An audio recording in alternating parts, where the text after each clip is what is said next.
तो आज का हमारा टॉपिक है शास्त्रीय नृत्य एवं शास्त्रीय भाषा। तो हम पहले शास्त्रीय भाषा को देखेंगे, उसके बाद में देखेंगे शास्त्रीय नृत्य को। तो चलिए बिना टाइम वेस्ट के वीडियो को शुरू करते हैं। तो हमारा पहला टॉपिक है शास्त्रीय भाषा। तो भाषा का अर्थ है भावनाओं विचारों को अभिव्यक्त करना, ठीक है। और संविधान में भाग 17 में राजभाषा का उल्लेख है, यानी कि जो संविधान में भाग 17 है वह राजभाषा से संबंधित है। भाग 17 में 343 से 351 तक अनुच्छेद हैं जो कि भाषा से संबंधित है, ठीक है। उसके बाद में है 343 जो अनुच्छेद है यह संघ की राजभाषा से संबंधित है। किससे संबंधित है? 343 संघ की राजभाषा से। उसके बाद में है 344, यह राजभाषा के लिए आयोग का गठन इसके द्वारा किया जाता है। और आयोग का गठन किसके द्वारा किया जाता है? वह राष्ट्रपति द्वारा किया जाता है, ठीक है। राजभाषा के लिए आयोग का गठन किस अनुच्छेद द्वारा किया जाता है? वह 344 के द्वारा। और इसके कौन करवाता है? वो राष्ट्रपति द्वारा किया जाता है, ठीक है। ऐसे ही 1955 में बीजी खरे आयोग का गठन किया गया था, जो कि बीजी खरे का फुल फॉर्म में बाल गंगाधर खरे आयोग, ठीक है। इसका आयोग का गठन कब हुआ था? 1955 में किया गया था, ठीक है। राष्ट्रपति द्वारा किया जाता है। और अगला हमारा है 351, इसमें हिंदी के विकास से संबंधित 351 अनुच्छेद है, ठीक है। अब हम आगे देखेंगे इसके प्रमुख बिंदु देखेंगे हम। हिंदी को 14 सितंबर 1949 को राजभाषा बनाया गया, यानी कि हिंदी को राजभाषा के रूप में कब स्वीकार किया गया? तो वह किया गया 14 सितंबर 1949 को, ठीक है। 14 सितंबर 1949, ठीक है, को राजभाषा बनाया गया। अगला इसमें हमारा राजभाषा विभाग गृह मंत्रालय के अधीन कार्यरत होता है, यानी कि जो राजभाषा विभाग है वह किसके अधीन कार्यरत होता है? वह गृह मंत्रालय के अधीन कार्यरत होता है। उसके बाद में अगला पॉइंट है हमारा राजभाषा अधिनियम। राजभाषा अधिनियम 1963 के द्वारा संसदीय राजभाषा समिति का गठन 1976 में किया गया, ठीक है। राजभाषा अधिनियम कौन सा था? वो 1963 का था, ठीक है। इसके द्वारा कौन सी समिति का गठन किया गया? वह संसदीय राजभाषा समिति का गठन किया गया, ठीक है। और कब किया गया? 1976 में किया गया। इसमें कुल 30 सदस्य हैं, ठीक है। कितने सदस्य हैं? संसदीय राजभाषा समिति के अंतर्गत 30 सदस्य आते हैं और इसका गठन 1976 में किया गया। और कौन सा अधिनियम द्वारा? 1963 के अधिनियम द्वारा, ठीक है।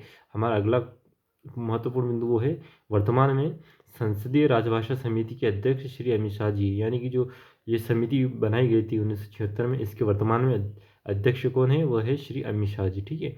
हमारा अगला पॉइंट है, नोट है महत्वपूर्ण, यह संविधान में अनुसूची 8 भाषा से संबंधित है, जिसमें मूल संविधान 26 जनवरी 1950 में 14 भाषाएं थी, यानी कि संविधान में जो अनुसूची 8 है वो भाषा से संबंधित है। और जो कि लागू हुई थी, यानी कि जब संविधान लागू हुआ था तब उसमें कितनी भाषाएं थी? और संविधान लागू कब हुआ था? तो वो हुआ था 26 जनवरी 1950 को। और तब इसमें 14 भाषाएं ही थी। बाकी इसमें जो है ये 22 भाषाएं बाद में जोड़कर की गई, ठीक है। यानी कि इसमें कितनी 8 भाषाएं बाद में जोड़ी गई, ठीक है। तो हम आगे देखेंगे 22 भाषाएं, वर्तमान में 22 भाषाएं हैं, इसमें 8 नई भाषाएं इस प्रकार जोड़ी गई, ठीक है।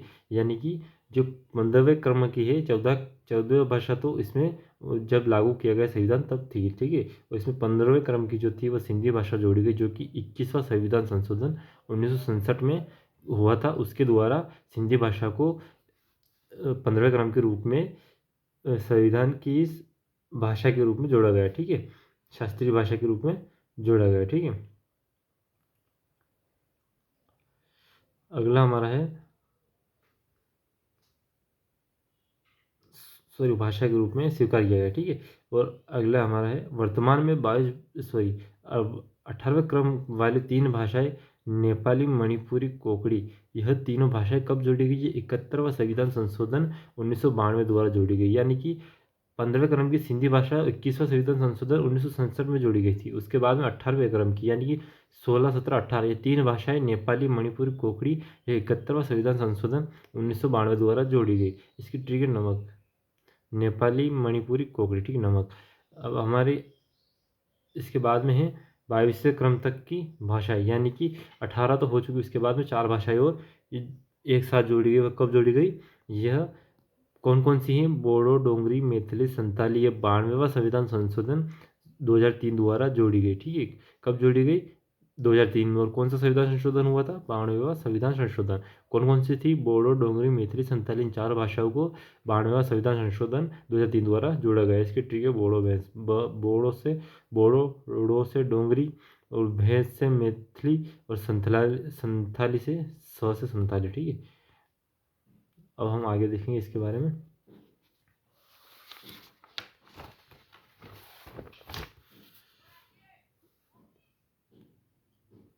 हमारा अगला पॉइंट है भाषा से संबंधित कुछ दिवस। ठीक है, अब हम देखेंगे भाषा से संबंधित कुछ दिवस। तो हम देखते हैं हिंदी दिवस 14 सितंबर को मनाया जाता है। कब मनाया जाता है हिंदी दिवस?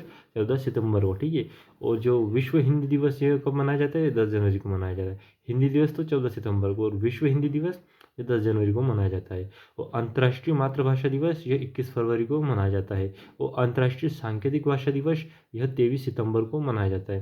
यानी कि जो अंतर्राष्ट्रीय मातृभाषा दिवस है 21 फरवरी, और अंतर्राष्ट्रीय सांकेतिक भाषा दिवस 23 सितंबर। ठीक है, और जो पहला विश्व हिंदी सम्मेलन 10 जनवरी 1975 को नागपुर महाराष्ट्र में हुआ था, उसी कारण 10 जनवरी को विश्व हिंदी दिवस के रूप में मनाया जाता है। ठीक है, कब हुआ था? 10 जनवरी 1975 को नागपुर महाराष्ट्र में विश्व हिंदी सम्मेलन हुआ था, जो कि पहला था। ठीक है, उसके बाद हम आगे देखेंगे शास्त्रीय भाषा। ठीक है, शास्त्रीय भाषा 5 फरवरी 2014 को संस्कृति मंत्रालय द्वारा शास्त्रीय भाषा का आधार रखा गया। यानी कि यह देखा गया कि शास्त्रीय भाषा के रूप में किसी भाषा को रखने के लिए, यानी कि उसे शास्त्रीय भाषा का दर्जा देने के लिए क्या क्या उसके पास विशेषताएं होनी चाहिए। तो इसका देखते हैं हम। इसमें सबसे पहला यह है कि भाषा की मूल्यवान विरासत होनी चाहिए। यानी कि कोई भाषा शास्त्रीय भाषा तब हो सकती है जब उसकी कोई मूल्यवान विरासत हो। ठीक है, उसके बाद में भाषा का इतिहास 1500 से 2000 वर्ष पुराना हो, अर्थात उस भाषा की उत्पत्ति किसी अन्य भाषा से नहीं हुई हो, जैसे कि हिंदी। ठीक है, यानी कि पहला तो है भाषा की मूल्यवान विरासत होनी चाहिए। दूसरा, भाषा का इतिहास 1500 से 2000 वर्ष पुराना होना चाहिए, और वह किसी अन्य भाषा से उत्पत्ति उसकी ना हुई हो, यानी कि वो मूल भाषा होनी चाहिए। जैसे कि हिंदी की उत्पत्ति संस्कृत से हुई है, तो हिंदी एक शास्त्रीय भाषा नहीं है। ठीक है, और वर्तमान में भारत में 11 शास्त्रीय भाषा हैं। तो किस प्रकार जोड़ी गई वो हम देखेंगे, कब जोड़ी गई क्यों, कौन कौन सी है। तो हमारी पहली है वो है तमिल। ठीक है, यह सबसे पुरानी शास्त्रीय भाषा एंड क्लासिकल लैंग्वेज है, जो कि 2004 में जोड़ी गई थी। और अगली हमारी संस्कृत, यह 2005 में जोड़ी गई थी। और तीसरे नंबर पे तेलुगु, यह 2008 में, और कन्नड़ भी 2008 में। ये तेलुगु कन्नड़ 2008 में जोड़ी गई। मलयालम 2013 में, और उड़िया 2014 में। उड़िया नवीनतम भाषा थी, जो कि 2014 में जोड़ी गई थी शास्त्रीय भाषा के रूप में। लेकिन अभी हाल में 2024 में 5 नवीनतम शास्त्रीय भाषाएं जोड़ी गई, जो कि इस प्रकार है: प्राकृत, पाली, मराठी, असमिया, बंगाली।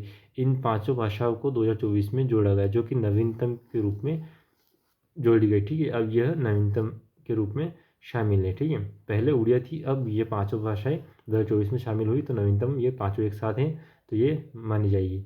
ठीक है, और सबसे पुरानी तमिल, जो कि 2004 में जोड़ी गई थी। ठीक है, अब हम आगे इसके बारे में कुछ देखेंगे। ये हमारे शास्त्रीय भाषा का तो टॉपिक यहीं पे हो गया। अब हम देखेंगे शास्त्रीय नृत्य। ठीक है, यानी कि क्लासिकल डांस। अब क्लासिकल डांस में हम देखेंगे कि इसकी परिभाषा क्या है। तो क्लासिकल डांस की परिभाषा यह है कि शास्त्रीय नृत्य का उल्लेख शास्त्रों में होता है, अर्थात और उसमें शरीर का संचालन लयबद्ध पैटर्न में होता है। यानी कि शास्त्रीय नृत्य का उल्लेख शास्त्रों में पाया जाता है, तभी उसे शास्त्रीय नृत्य कहा जाएगा। और इसमें जो शरीर का संचालन होता है वो लयबद्ध पैटर्न में किया जाता है। और इसके स्रोत, यानी कि शास्त्रीय नृत्य के स्रोत कहाँ कहाँ पाए जाते हैं, तो वो है नाट्यशास्त्र ग्रंथ, जो कि पंचम वेद के नाम से भी जाना जाता है, और यह भरत मुनि द्वारा लिखा गया था। ठीक है, नाट्यशास्त्र ग्रंथ के रचयिता कौन है? भरत मुनि। ठीक है, इसे पंचम वेद भी कहते हैं, और इसमें शास्त्रीय नृत्य का उल्लेख मिलता है। अगला हमारा संगीत रत्नाकर ग्रंथ, इसमें भी शास्त्रीय नृत्य का उल्लेख मिलता है, जो कि सारंग देव का है। ठीक है, और अगला है अभिनय दर्पण ग्रंथ, जो कि नंदिकेश्वर का है, और इसमें भी शास्त्रीय नृत्य का उल्लेख मिलता है। यानी कि ये तीनों ग्रंथ है, इसमें शास्त्रीय नृत्य का उल्लेख मिलता है, जो कि ये अपने अपने इसके रचयिता के साथ इसके नाम लिखे गए हैं। नाट्यशास्त्र ग्रंथ भरत मुनि, संगीत रत्नाकर ग्रंथ सारंगदेव, अभिनय दर्पण ग्रंथ नंदिकेश्वर। ठीक है, इन सभी ग्रंथ में शास्त्रीय नृत्यों का उल्लेख मिलता है। वो आधुनिक भारतीय नृत्य के जनक उदय शंकर को कहा जाता है। यानी कि क्वेश्चन आया था एक उसमें कि आधुनिक नृत्य के जनक किसे कहा जाता है, तो वह है उदय शंकर को। ठीक है, उदय शंकर को आधुनिक नृत्य के जनक कहा जाता है। और इन्हें 1971 में भारत का सेकंड सर्वोच्च सम्मान पद्म विभूषण से सम्मानित किया गया। कब किया गया? 1971 में। कौन सा? भारत का सेकंड सर्वोच्च सम्मान पद्म विभूषण से सम्मानित किया गया। किन्हें? उदय शंकर को, ठीक है, जो कि आधुनिक भारतीय नृत्य के जनक माने जाते हैं। अगला हमारा नोट है, महत्वपूर्ण बिंदु, वह है संगीत नाटक अकादमी के अनुसार भारत में वर्तमान में 8 शास्त्रीय नृत्य हैं, जिसकी स्थापना 1953 में नई दिल्ली में हुई थी। यानी कि संगीत नाटक अकादमी के अनुसार भारत में वर्तमान पूछे कि शास्त्रीय नृत्य कितने हैं, तो वो है 8, ठीक है। और संगीत नाटक अकादमी की स्थापना कब हुई थी? इसकी स्थापना 1953 में हुई थी। और कहाँ हुई थी? वह नई दिल्ली में हुई थी, ठीक है। संगीत नाटक अकादमी की स्थापना 1953 में नई दिल्ली में हुई थी, ठीक है। और इसके अनुसार शास्त्रीय नृत्य की संख्या 8 है, हो गया, ठीक है। अब हम देखेंगे 8 शास्त्रीय नृत्य। तो हमारा पहला है भरतनाट्यम, ठीक है, जो कि सबसे पुराना शास्त्रीय नृत्य है। ये भरतनाट्यम नृत्य जो कि सबसे पुराना शास्त्रीय नृत्य है, वह तमिलनाडु में किया जाता है, ठीक है। यानी कि ये तमिलनाडु राज्य का शास्त्रीय नृत्य है और यह सबसे पुराना है, शास्त्रीय नृत्य के रूप में शामिल किया गया था, ठीक है। उसके बाद में है मोहिनीअट्टम, यह केरल का शास्त्रीय नृत्य है। और कथकली, यह भी केरल का शास्त्रीय नृत्य है। यानी मोहिनीअट्टम और कथकली केरल के शास्त्रीय नृत्य है। उसके बाद में मणिपुरी, यह मणिपुर का शास्त्रीय नृत्य है। और कुचिपुड़ी, यह आंध्र प्रदेश का शास्त्रीय नृत्य है। ओडिसी ओडिशा का शास्त्रीय नृत्य है। और कथक उत्तर भारत में किया जाता है। और सत्रिया असम का शास्त्रीय नृत्य है, जो कि नवीनतम है, 2000 ईस्वी में इसे शास्त्रीय नृत्य के रूप में शामिल किया गया है, ठीक है। हम अगला पॉइंट देखेंगे हमारा, संस्कृति मंत्रालय ने छऊ नृत्य को भारत का 9वां शास्त्रीय नृत्य का दर्जा दिया। यानी कि संगीत नाटक अकादमी के अनुसार तो शास्त्रीय नृत्य की संख्या 8 है, लेकिन संस्कृति मंत्रालय के अनुसार छऊ नृत्य को भी भारत का 9वां शास्त्रीय नृत्य के रूप में शामिल किया गया, ठीक है। तो क्वेश्चन आया कि संस्कृति मंत्रालय के अनुसार शास्त्रीय नृत्य की संख्या कितनी है, तो वह 9 मानी जाएगी, ठीक है। आंसर उसका करेक्ट 9 होगा, ठीक है। और 9वां कौन सा है? छऊ नृत्य, ठीक है। और ये कहाँ कहाँ किया जाता है, ये हम देखेंगे। यह 3 प्रकार की शैली में किया जाता है। तो हम देखेंगे सबसे पहली मयूरभंज शैली, जो कि उड़ीसा में की जाती है, ठीक है।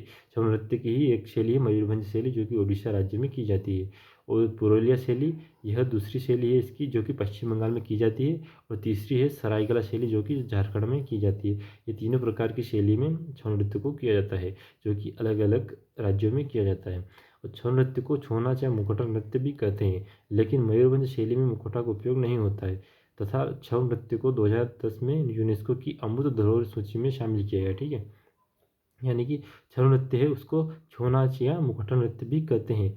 और ये इसमें है कि मयूरभंज शैली जो है ओडिशा की, उसमें मुखौटा का उपयोग नहीं किया जाता है, बाकी इन दोनों में किया जाता है। पुरुलिया शैली और सरायकेला शैली, ये पश्चिम बंगाल और झारखंड की, इन दोनों में मुखौटा अनिवार्य है, लेकिन ओडिशा वाली मयूरभंज शैली में मुखौटा अनिवार्य नहीं है, ठीक है। तो इसमें उसका उपयोग नहीं किया जाता है। और छऊ नृत्य को 2010 में यूनेस्को अमूर्त धरोहर सूची में शामिल किया गया, यानी कि यूनेस्को द्वारा जो अमूर्त विश्व धरोहर के रूप में शामिल किया जाता है, उस सूची में इसे 2010 में शामिल किया गया, ठीक है। हम इसके बारे में और आगे देखेंगे शास्त्रीय नृत्य के बारे में हमारा। अब हम देखेंगे सभी शास्त्रीय नृत्य और उनके बारे में कुछ, और कहाँ कहाँ किए जाते हैं, किस प्रकार किए जाते हैं। तो हमारा सबसे पहला जो है भरतनाट्यम शास्त्रीय नृत्य है, जो कि तमिलनाडु में किया जाता है, यानी कि तमिलनाडु राज्य का शास्त्रीय नृत्य है भरतनाट्यम। और इसके अन्य नाम देखें तो दासियट्टम, सादिरट्टम, अग्नियट्टम, ठीक है। यह भरतनाट्यम के ही अन्य नाम है। और भरतनाट्यम का अर्थ क्या होता है, तो इसके भ से भाव, र से राग, त से ताल और नाट्यम का अर्थ नृत्य होता है, ठीक है। इस प्रकार भरतनाट्यम शब्द का निर्माण हुआ। इसे इसकी प्रमुख शैलियाँ देखेंगे हम, इसे किस किस शैली में किया जाता है, तो तंजौर शैली, कांचीपुरम शैली, पंडलूर शैली और एकहर्य शैली तथा कलाक्षेत्र शैली, इन सभी शैली में यह भरतनाट्यम नृत्य को किया जाता है, ठीक है। कौन कौन सी? तंजौर शैली, कांचीपुरम शैली, पंडलूर शैली, एकहर्य शैली और कलाक्षेत्र शैली, ये सभी भरतनाट्यम की प्रमुख शैलियाँ हैं, ठीक है। और भरतनाट्यम की शुरुआत को अल्लारिपु तथा इसका अर्थ होता है देवताओं की प्रार्थना, यानी कि भरतनाट्यम नृत्य की जब शुरुआत की जाती है तो उसे अल्लारिपु कहते हैं और इसका अर्थ है देवताओं की प्रार्थना। और इसका अंत जो किया जाता है उसे तिल्लाना कहते हैं, जो कि झुककर किया जाता है, ठीक है। हम इसके बारे में महत्वपूर्ण पॉइंट देखेंगे, वो है भरतनाट्यम सिखाने वाले गुरु को नट्टुवनार कहते हैं, यानी कि जो भरतनाट्यम सिखाते हैं उन गुरु को नट्टुवनार के नाम से जाना जाता है। और इस नृत्य में 3 उंगलियों से ओम बनाने की आकृति प्रमुख मुद्रा है, यानी कि भरतनाट्यम नृत्य में 3 उंगलियों से ओम बनाया जाता है, यह प्रमुख इसकी मुद्रा है, ठीक है। और भरतनाट्यम के अब हम देखेंगे प्रमुख कलाकार, ठीक है। तो भरतनाट्यम के हमारे पास प्रमुख कलाकार है। भरतनाट्यम नृत्य को पुनर्जीवित करने का श्रेय किसे जाता है, तो वह है ए कृष्ण अय्यर और रुक्मणी देवी अरुंडेल। इन्हें भरतनाट्यम को पुनर्जीवित करने का श्रेय जाता है। ठीक है, किसे? ई कृष्ण अय्यर और रुक्मिणी देवी अरुंडेल को भरतनाट्यम नृत्य को, शास्त्रीय नृत्य को पुनर्जीवित करने का श्रेय जाता है। तो हम इसके कलाकार देखेंगे। पहले हमारे रुक्मिणी देवी अरुंडेल। ठीक है, यह पहली भारतीय शास्त्रीय नर्तकी की जिन्हें 1952 में राज्यसभा के लिए नामित किया गया था।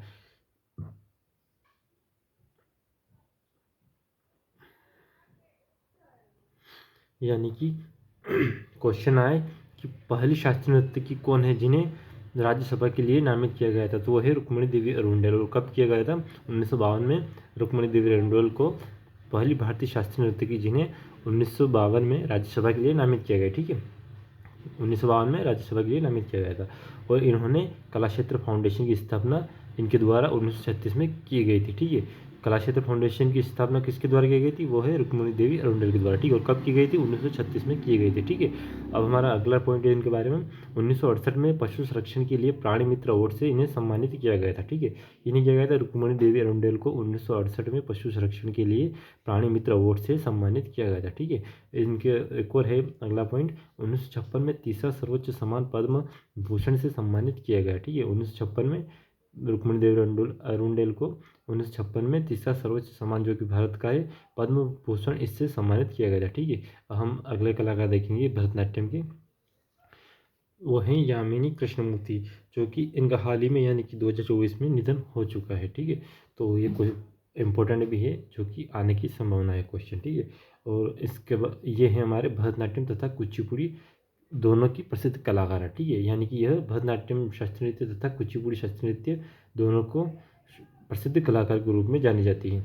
और इन्हें 1968 में पद्मश्री तथा 2001 में पद्म भूषण और 2016 में पद्म विभूषण मिला था। ठीक है, यानी कि कब कब मिला था? 1968 में तो पद्मश्री, और 2001 ईस्वी में पद्म भूषण, और 2016 में पद्म विभूषण। इन तीनों अवार्ड से इन्हें सम्मानित किया गया है। ठीक है, और इनकी ए पैशन ऑफ डांस, इनकी आत्मकथा है, ऑटोबायोग्राफी। ठीक है, पैशन ऑफ डांस किसकी आत्मकथा है? वो है यामिनी कृष्णमूर्ति की। ठीक है, अब इनके बारे में अगला पॉइंट देखेंगे। तिरुमाला देवस्थानम द्वारा इन्हें अस्थाना नर्तकी की यानी कि निवासी नर्तकी की मान्यता दी गई। ठीक है, प्रदान की गई। किसके द्वारा की गई? तिरुमाला देवस्थानम द्वारा। वो काय की दी गई है? वो अस्थाना नर्तकी की, जो इसका अर्थ है निवासी नर्तकी। ठीक है, इसकी मान्यता प्रदान की गई यामिनी कृष्णमूर्ति को। ठीक है, और अगला हमारा है भरतनाट्यम को थिएटर कला के रूप में जाना जाता है। यानी कि क्वेश्चन है कि थिएटर कला के रूप में किस शास्त्रीय नृत्य को जाना जाता है, तो वो है भरतनाट्यम। ठीक है, भरतनाट्यम को थिएटर कला के नाम से भी जाना जाता है। ठीक है, अगला हमारा है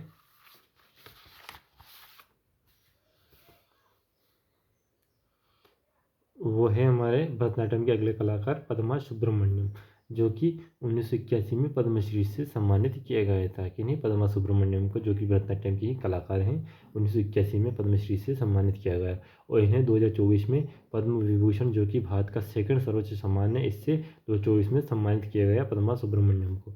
और 2003 में पद्म भूषण, जो कि भारत का थर्ड सर्वोच्च सम्मान है, 2003 में इन्हें सम्मानित किया गया। ठीक है, कब मिला था इन्हें पद्म भूषण? वो 2003 में। पद्म विभूषण ये 2024 में मिला। ठीक है, अब अगले हमारे हैं भरतनाट्यम के, वो हैं वैजयंती माला। यह 2024 में पद्म विभूषण से सम्मानित किया गया। कब किया गया? 2024 में। कौन सा अवार्ड मिला था? पद्म विभूषण। ठीक है, किसे? वैजयंती माला, जो भरतनाट्यम के प्रमुख कलाकार हैं। ठीक है, और अगले हमारे हैं टी बाला सरस्वती। ठीक है, इन्हें क्वीन ऑफ भरतनाट्यम यानी भरतनाट्यम की रानी के नाम से जाना जाता है। ये भरतनाट्यम की प्रसिद्ध कलाकार हैं। कौन? टी बाला सरस्वती, और इन्हें क्वीन ऑफ भरतनाट्यम यानी कि भरतनाट्यम की रानी के नाम से जाना जाता है। इन्हें पद्म विभूषण से 1977 में सम्मानित किया गया था। ठीक है, इन्हें पद्म विभूषण कब मिला था? 1977 में। ठीक है, टी बाला सरस्वती को। अगले हमारे हैं सोनल मानसिंह। यह भरतनाट्यम और ओडिसी दोनों शास्त्रीय नृत्य की प्रसिद्ध कलाकार है। ठीक है, कौन कौन से? भरतनाट्यम तथा ओडिसी, इन दोनों की शास्त्रीय नृत्यों की प्रसिद्ध कलाकार सोनल मानसिंह है। ठीक है, इन्हें 2003 में पद्म विभूषण और 1992 में पद्म विभूषण से सम्मानित किया गया था। ठीक है, कब? 2003 में पद्म विभूषण और 1992 में पद्म भूषण से। ठीक है, और सबसे कम उम्र में पद्म विभूषण प्राप्त करने वाली नर्तकी के रूप में इन्हें जाना जाता है। यानी कि जो सबसे कम उम्र में पद्म विभूषण प्राप्त किया था वो इन्होंने किया था। ठीक है, और 2018 में राज्यसभा के लिए नामित किया गया था। ठीक है, किन्हें किया गया था? सोनल मानसिंह को 2018 में राज्यसभा के लिए नामित किया गया था। ठीक है, और अगले हमारे हैं भरतनाट्यम की कलाकार, वो है अलाम वैली। ठीक है, ये भारतीय राजसी शास्त्रीय नृत्य के रूप में, भरतनाट्यम के रूप में जानी जाती है। ठीक है, यानी कि जो अलाम वैली है यह भारतीय राजसी शास्त्रीय नृत्य भरतनाट्यम के रूप में जाना जाती है। ठीक है, हमारे अगले हैं नर्तकी नटराज, जो कि भरतनाट्यम के ही कलाकार हैं। वह 2019 में पद्मश्री प्राप्त करने वाली पहली ट्रांसजेंडर नर्तकी हैं। ठीक है, यानी कि जो 2019 में पद्मश्री प्राप्त किया था वह कौन थी? नर्तकी नटराज, जो कि पहली ट्रांसजेंडर नर्तकी हैं। ठीक है, हमारा अगले हैं कलाकार, वो हैं कमला लक्ष्मण। ठीक है, इन्हें 1953 में महारानी एलिजाबेथ सेकंड के राज्याभिषेक में आमंत्रित किया गया था। किन्हें किया गया था? कमला लक्ष्मण को। ठीक है, कब किया गया था? 1953 में। और कहाँ किया गया था? महारानी एलिजाबेथ द्वितीय यानी कि सेकंड के राज्याभिषेक में आमंत्रित किया गया था। ठीक है, उसके बाद में हमारा अगले कलाकार है वो है मृणालिनी साराभाई। ठीक है, जो कि विक्रम साराभाई की पत्नी है। और इन्हें 1949 में अहमदाबाद में दर्पण अकेडमी ऑफ आर्ट्स की स्थापना की थी। कब की थी? 1949 में। कहाँ की? अहमदाबाद में। काय की स्थापना की? दर्पण अकेडमी ऑफ आर्ट्स की। किसके द्वारा की गई? विक्रम साराभाई की पत्नी मृणालिनी साराभाई के द्वारा। ठीक है, और हमारा अगले जो है कलाकार वो है वसुंधरा दोरास्वामी। यह एकमात्र भरतनाट्यम नृत्यांगना है जिन्हें यूनेस्को द्वारा पेरिस शांति सम्मेलन में आमंत्रित किया गया था। यानी कि जो वसुंधरा दोरास्वामी ये भरतनाट्यम की एकमात्र ऐसी कलाकार है जिन्हें यूनेस्को द्वारा पेरिस शांति सम्मेलन में आमंत्रित किया गया था। ठीक है, उसके बाद में हम अन्य नाम देखेंगे भरतनाट्यम के कलाकार का। ठीक है, जो कि है मीनाक्षी सुंदर पिल्लई, लीला सैमसन, सीवी चंद्रशेखर, मालविका सरुक्कई और एम के सरोजा। ठीक है, ये हमारे अन्य और नाम है जो कि भरतनाट्यम की कलाकार है। ठीक है, कौन कौन? मीनाक्षी सुंदर पिल्ले, लीला सैमसन, सीवी चंद्रशेखर, मालविका सरुक्कई, एम के सरोजा। ठीक है, इसके बाद हम आगे देखेंगे और अगले शास्त्रीय नृत्य की ओर बढ़ेंगे, वो है हमारा कुचिपुड़ी। ठीक है, कुचिपुड़ी शास्त्रीय नृत्य। ठीक, तो हमारा अगला शास्त्रीय नृत्य है वो है कुचिपुड़ी नृत्य। इसकी उत्पत्ति कुचेला ग्राम आंध्र प्रदेश में हुई थी। यानी कि ये कुचिपुड़ी नृत्य कहाँ किया जाता है? यह कुचेला ग्राम आंध्र प्रदेश में किया जाता है। ठीक है, और इसका आधार क्या है? तो इसका आधार भगवत पुराण माना जाता है। ठीक है, कुचिपुड़ी नृत्य का आधार भगवत पुराण माना जाता है। और कर्नाटक संगीत का उपयोग कुचिपुड़ी नृत्य में किया जाता है। किसका? कर्नाटक संगीत का उपयोग। और श्रृंगार रस की प्रधानता इसमें कुचिपुड़ी नृत्य में देखने को मिलती है। किस रस की? श्रृंगार रस की। ठीक है, और सिर पर मटका रखकर संतुलित करते हैं, इससे तरंगम करते हैं, इसलिए इसे मटका नृत्य भी कहते हैं। यानी कि इस नृत्य में सिर पर मटका रखकर उसका बैलेंस बनाया जाता है और इसे तरंगम कहते हैं, इसलिए इसका अन्य नाम मटका नृत्य भी है। ठीक है, कुचिपुड़ी नृत्य को ही मटका नृत्य के नाम से भी जाना जाता है। और जलचित्र नृत्य, ये पैरों के अंगूठे द्वारा जमीन पर आकृति का निर्माण, इसलिए इसे थाल नृत्य भी कहते हैं। यानी कि जलचित्र नृत्य, इसमें पैरों के अंगूठे के द्वारा जमीन पर आकृति का निर्माण किया जाता है, इसे थाल नृत्य भी कहते हैं। ठीक है, इसीलिए इसे थाल नृत्य भी कहते हैं। ठीक है, थाल नृत्य और मटका नृत्य ये कुचिपुड़ी नृत्य के ही अन्य नाम है। ठीक है, अब हम देखेंगे कुचिपुड़ी नृत्य के प्रमुख कलाकार। ठीक है, तो वो है हमारे पहले यामिनी कृष्णमूर्ति, जो कि भरतनाट्यम तथा कुचिपुड़ी दोनों की प्रसिद्ध कलाकार है। ठीक है, जो कि हम भरतनाट्यम में देख चुके हैं। ये हमारे कुचिपुड़ी की प्रमुख कलाकार है। उसके बाद में हमारे अगले हैं राधा रेड्डी और राजा रेड्डी। ठीक है, ये रेड्डी सब कुचिपुड़ी नृत्य के ही कलाकार हैं, जो कि दिल्ली में नाट्य तरंगिणी स्कूल की स्थापना राजा रेड्डी या रेड्डी द्वारा की गई। ठीक है, कहाँ की गई? दिल्ली में। और किस स्कूल की स्थापना की गई? नाट्य तरंगिणी स्कूल की। ठीक है, और अगले हमारे कलाकार हैं वो है पद्मा रेड्डी। ठीक है, यह तेलंगाना में पहली बार संगीत नाटक अकादमी पुरस्कार जीतने वाली महिला है। ठीक है, कौन है? पद्मा रेड्डी। ठीक है, कौन? तेलंगाना में पहली बार संगीत नाटक अकादमी पुरस्कार जीतने वाली। ठीक है, जो कि कुचिपुड़ी नृत्य की नृत्यांगना है। ठीक है, और अगला है हमारे कलाकार अपर्णा सतीशन। यह राष्ट्रीय नृत्य शिरोमणि पुरस्कार इन्होंने प्राप्त किया था। ठीक है, जो राष्ट्रीय नृत्य शिरोमणि पुरस्कार होता है यह इन्हें मिल चुका है। किन्हें? अपर्णा सतीशन को, जो कि कुचिपुड़ी नृत्य की कलाकार है। ठीक है, और अगले हमारे कलाकार हैं वो है शोभा नायडू। ठीक है, यह और वेदांतम सत्यनारायण,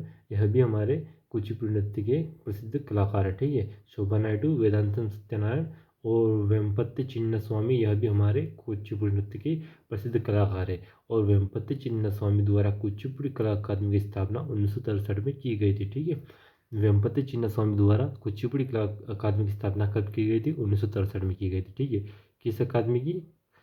कुचिपुड़ी कला अकादमी की स्थापना। ठीक है, वेम्पति चिन्न स्वामी द्वारा।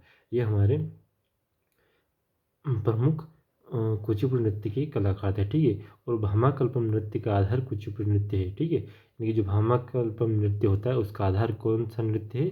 कुचिपुड़ी नृत्य ही माना जाता है। ठीक है, अब हम अगले शास्त्रीय नृत्य की ओर बढ़ेंगे, वो हमारा ओडिसी शास्त्रीय नृत्य। ठीक है, इसकी शुरुआत ओडिशा में मंदिरों से मानी जाती है। ठीक है, यानी कि इस नृत्य की शुरुआत ओडिशा में मंदिरों से हुई थी, इसलिए इसे मंदिरों से शुरुआत मानी जाती है। ठीक है, और इसे चलती फिरती मूर्तिकला के नाम से भी जाना जाता है। ठीक है, यानी कि कहते हैं, कौन सा नृत्य को कहते हैं? ओडिसी नृत्य को चलती फिरती मूर्तिकला भी कहते हैं। ठीक है, और इसका प्रारंभिक साक्ष्य उदयगिरि की गुफाओं से प्राप्त हुआ है और इसका संरक्षण खारवेल वंश के द्वारा किया गया है। यानी कि क्वेश्चन में पूछा जाए कि ओडिसी नृत्य का साक्ष्य कहाँ से प्राप्त हुए, तो वो उदयगिरि की गुफाओं से प्राप्त हुए। उसका संरक्षण किसके द्वारा किया गया था? तो वह खारवेल वंश के राजा द्वारा किया गया था। ठीक है, और इस नृत्य में त्रिभंग मुद्रा अर्थात शरीर को 3 बार वक्र में मोड़ा जाता है, इसलिए इसे बटु नृत्य भी कहते हैं। ठीक है, यानी ओडिसी नृत्य में त्रिभंग मुद्रा महत्वपूर्ण है, जो कि शरीर को 3 बार वक्र के रूप में मोड़ा जाता है और इसीलिए इसका अन्य नाम बटु नृत्य भी है। ठीक है, ओडिसी नृत्य को बटु नृत्य भी कहते हैं। ठीक है, क्योंकि इसमें त्रिभंग मुद्रा शामिल है, जो कि शरीर को 3 बार वक्र के रूप में मोड़ी जाती है। ठीक है, और इसकी शुरुआत मंगलाचरण तथा अंत थाईसन होता है। यानी कि ओडिसी नृत्य की शुरुआत जब होती है तब उसे मंगलाचरण तथा अंत तब होता है उसे थारीसन कहते हैं। ठीक है, तो हम इस देखेंगे इसके बारे में कुछ और पॉइंट, तो हम देखेंगे ओडिसी नृत्य के प्रमुख कलाकार। ठीक है, ओडिसी नृत्य के प्रमुख कलाकार है केलुचरण महापात्र। यह इनका प्रमुख वाद्य यंत्र पखावाज है। ये क्वेश्चन आया कि केलुचरण महापात्र किस वाद्य यंत्र से संबंधित है, तो वो पखावाज से संबंधित है। और किस शास्त्रीय नृत्य से संबंधित है, तो वो ओडिसी शास्त्रीय नृत्य से संबंधित है, जो कि इसके प्रमुख कलाकार है। ठीक है, और इन्हें 2000 में पद्म विभूषण, जो कि ओडिशा के पहले व्यक्ति थे जो 2000 ईस्वी में पद्म विभूषण प्राप्त किया था। ठीक है, कब किया था? 2000 ईस्वी में केलुचरण महापात्र ने पद्म विभूषण। ठीक है, ओडिशा के पहले व्यक्ति। और सर्जन स्कूल की स्थापना इनकी द्वारा 1994 में की गई। ठीक है, कब की गई? 1994 में सर्जन स्कूल की स्थापना। और 1988 में पद्म भूषण की से सम्मानित किया गया था। ठीक है, कब किया गया था? 1988 में इन्हें पद्म भूषण से सम्मानित किया गया था। ठीक है, अब हम देखेंगे ओडिसी नृत्य के अन्य कलाकार जो हैं सोनल मानसिंह, संयुक्ता पाणिग्राही, महादेव मुदगल, गुरु पंकज दास, कुमकुम मोहंती, इंद्राणी रहमान, चार्ल्स फेब्री, इलियाना। ठीक है, इंद्राणी रहमान और चार्ल्स फेब्री को इन्होंने इस नृत्य को अंतर्राष्ट्रीय ख्याति दिलाई। ठीक है, यानी कि क्वेश्चन है कि ओडिसी नृत्य को अंतर्राष्ट्रीय ख्याति किसके द्वारा दिलाई गई, तो वह इंद्राणी रहमान और चार्ल्स फेब्री द्वारा। ठीक है, और इलियाना इटली की मूल निवासी है, जो कि पहली विदेशी नृत्यांगना है जिन्हें 2006 में पद्मश्री प्रदान किया गया था। ठीक है, यानी कि ओडिसी नृत्य की पहली नृत्यांगना जो कि विदेशी हैं, इटली की मूल निवासी हैं और जिन्हें 2006 में पद्मश्री से सम्मानित किया गया था। और अगले हमारे हैं वो है किरण सहगल और मायाधर राउत, ये भी हमारे ओडिसी नृत्य के प्रमुख कलाकार है। ठीक है, अगला ये मोस्ट इम्पोर्टेंट पॉइंट देखेंगे, माइकल जैक्सन के black and white music track में यमुना सागर शिवम ने ओडिसी नृत्य प्रस्तुत किया। माइकल जैक्सन के black and white music track में यमुना सागर शिवम ने ओडिसी नृत्य प्रस्तुत किया था। ठीक है, तो आज के लिए इतना ही, मिलते हैं नेक्स्ट सेशन में। Thanks for watching. ठीक है।